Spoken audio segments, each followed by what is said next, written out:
Is Venus just smaller and closer and in front of the moon right here? Or is the moon transparent and we're seeing through it to Venus? This photograph was taken last week. It is Venus through the moon. Through the moon. It reminds us of certain patterns on flags we've seen before. I figured everyone would be covering this, so I didn't bother. But I haven't seen anyone covering it yet. But either Venus is little bitty and in front of the moon, or the moon is just transparent and we're seeing Venus through the moon, which we should never be able to see Venus anyway. It's orbiting closer to the sun, supposedly, and anytime it's night, we're on the side facing away from the sun, right? In this model. So Venus is orbiting closer. It'll always be behind the ball of Earth. So that's at least 2 impossibilities in one photo. How many more impossibilities can you think about when it comes to the heliocentric model of Earth? Is it what we've been told? Dude, have y'all ever wondered why the United Nations map looks like this right here? You see what I'm saying? Why is it a map like that, and why is it not like a globe map? I know you can't put a globe right here, but to me it looks almost like it's the flat earth map, you know what I'm saying? I was just trying to figure out why, why they do things like this. It just kind of makes you wonder, doesn't it? Anyways, man. You see what I mean right here? Here's how it looks, man. So I can't quite figure it out, because if you look right here, they say it's got an ice wall all the way around it, and this is the flat earth map. So why would they have the same, appearing to be the same looking kind of map? Did y'all see the moon landing situation that just happened, dude? That's pretty neat stuff, wasn't it? Especially, dude, the quality of the camera footage as it's going. You can see the moon spinning and it's going, or whatever we were seeing. Really cool stuff, wasn't it? Y'all have a good day. So if I was to ask you if we're on a flat earth or on a big round ball, what would you say? Well, before, I don't know, a couple years ago, I would say, I don't know, man, probably a big round ball. But I was watching TikTok one day and saw a video about flat earth and thought, maybe there's something to that. I started watching it, and the more I looked into this stuff, the more I believed. And wholeheartedly, I believe we're on a flat earth. I believe in the firmament. Did we land on the moon? No. I think the whole NASA stuff and all that stuff is a bunch of made up crap to get money, is what I believe. I think it's all just a big old lie, in my opinion. And I'll say this. The moment that I started believing into flat earth, it felt as though I became closer to God, and that's the truth. It's almost like I uncovered a secret or something that I was supposed to uncover. But I definitely believe, because the Bible says the 4 corners, and I know people can explain that any way they want to. My belief wholeheartedly, we're on flat earth. True story. We all know that the theory of gravity has made us all be programmed to believe that water can bend. And I can show you now that the mark of the devil is also all over the gravitational theory. See, Google tells us that Isaac Newton published the theory of gravity in 1687, but when did he actually come up with it? He first thought of his system of gravitation, which he hit upon observing an apple fall from a tree. The event occurred in the late summer of 1666. So there it is, guys. They tried to hide it, but Isaac Newton thought of the gravitational theory in 1666. And they literally tell us in plain sight. The first ever Apple logo was a picture of Isaac Newton sitting under the tree in 1666. And once again, guys, the mark of the devil will always be there. The first ever Apple device sold for $666.66. They use symbolism all over this realm. You've literally just got to have the eyes to see it. The list is literally endless. Why is it that weather balloon footage is always a horizontal horizon with what somewhat seems a local sun? The local, not 93 million mile away sun that can be pictured within the clouds. Correct me if I'm wrong, but even the reflection on the water from the sun is proof that that's not 93 million miles away. But with all the proof of the weather balloon footage being a flat horizontal horizon, and the numerous amateur non-edited footage of the sun being within the clouds all over the internet, what about the fact that we can literally see the moon and the sun both together in the sky, midday, near enough every day?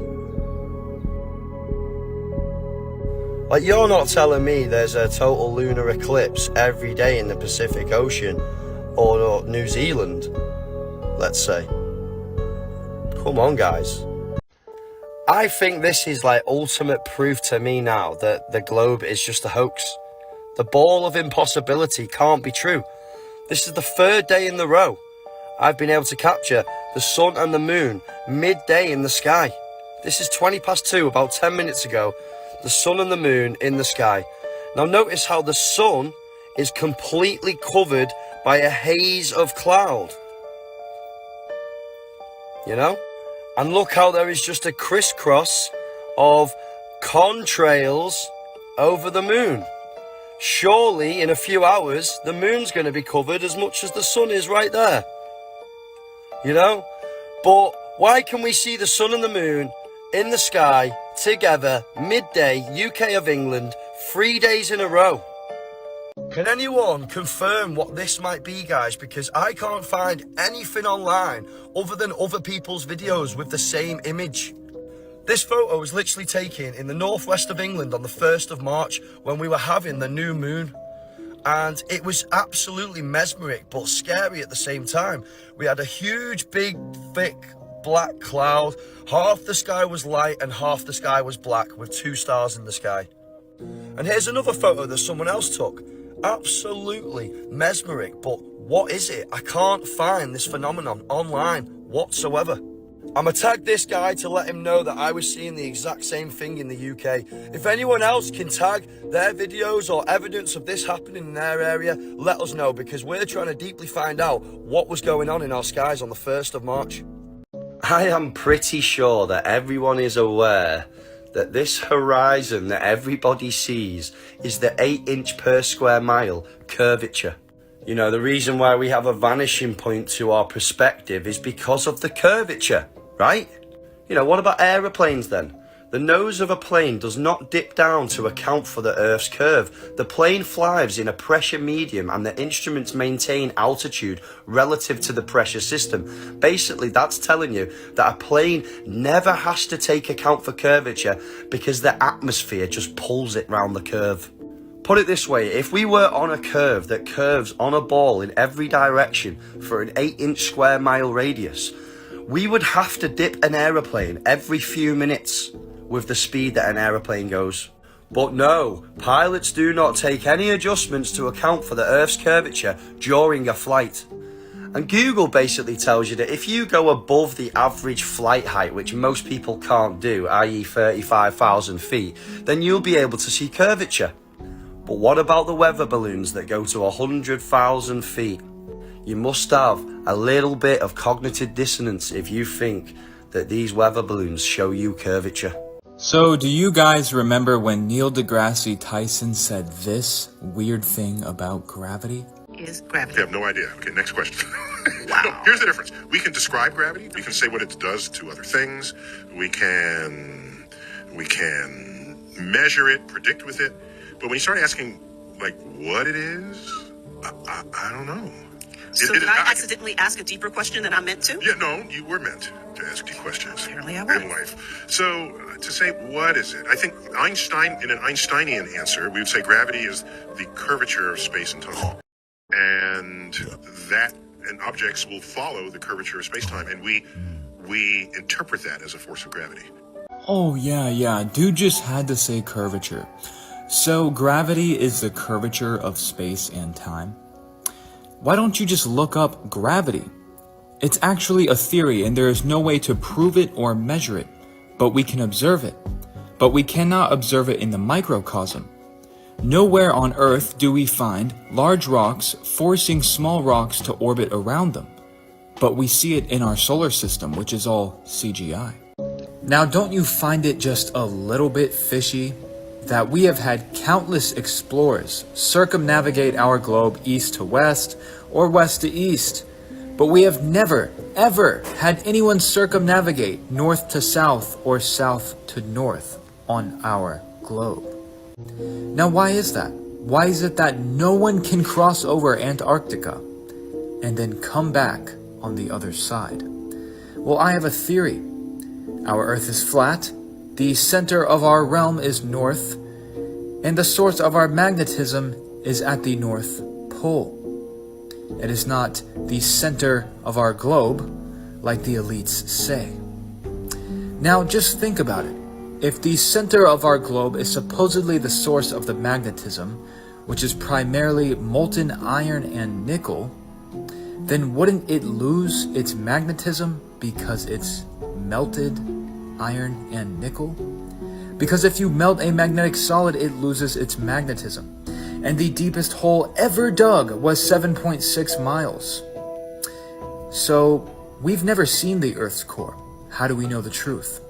Up here are 2 videos of the sunlight shining through water. And down here are videos of real stars and planets captured from a Nikon P1000. Now, doesn't the Bible always say this one thing? The waters above? Now, I know a lot of people say the Bible is just a bunch of archaic mumbo-jumbo, but let's read this. And they that be wise shall shine as the brightness of the firmament, and that they turn many to righteousness as the stars forever and ever. So, not only does it mention the firmament, but it says that the stars are turning forever and ever. Remember that video where I pointed out the wheel in the sky keeps on turning? Yeah. All of these references to flat Earth are within songs, within movies. You see it all over Hollywood. And you see it in all of the old textbooks. The old encyclopedia showing a flat Earth. Before the United Nations was founded, we knew. But after the United Nations was founded, suddenly the Earth is a globe. Even though you can look at the sun and see that it is nothing like the other stars. You won't believe what I just found while frolicking around at the geographic South Pole. Oh yeah, a Freemasonic compass and square. Now, why would they have a compass and square in Antarctica? That's a little bit fishy. So why don't we ask ChatGPT what a compass is used for in geometry? Well, it's used for drawing circles and arcs. Circles and arcs. Doesn't that ring a little bell within your mind? It definitely rings a bell within mine. Because if it's drawing circles and arcs, the circle of the earth, the arc, the dome, the firmament that the Bible speaks of. And the Freemasons absolutely love their compass and square. In fact, they worship it during their sausage parties. So why would they be worshiping it? Well, geo in Latin means earth. Geometry? Huh. That's very interesting. It's not like the United Nations has a circle that is their Earth. Weird. A typical commercial airliner cruises at a solid 530 miles per hour. That being said, if you were to hop in a commercial airliner and fly from California to Hawaii, then you should actually arrive there way faster than if you were to hop in a commercial airliner in Hawaii and fly from there to California. And why is that? Well, that's because our globe is supposedly rotating at 1,000 miles per hour on its equator, and it's rotating east to west. So that means that if you are flying from California to Hawaii, then you would be going against the rotation of the Earth. So you should land in Hawaii extremely fast, because the Earth is spinning so fast. But if you are flying from Hawaii to California, then good luck catching up with the Earth's rotation. Now, people like to say that all of the air is just rotating simultaneously with the Earth. But think about hurricanes and tornadoes and all of the different wind drafts and currents that we have in our atmosphere. I'm not sure that makes much sense to me. So why is it that the Chinese spacewalk is the only spacewalk where they left their fisheye lens back on Earth? I mean, you can watch all of the spacewalks from the Russian agencies, from the European ones, from NASA, and it's a big spinning potato. But then when you watch the Chinese spacewalk, it's a mysteriously flat plane. Now, how could this possibly be? Are the flat earthers on to something? And have you thought about this? Not a single image or video of a rocket ship in outer space is not CGI. That's right. Yeah, we have real footage of rockets shooting up into the atmosphere, but they always follow an arched trajectory and then go back down. And yeah, we have real videos of rockets, kind of high up, but never in space. We don't have any real videos of rockets in space. Apparently we've been to Mars a million times, but we don't have any high-def footage.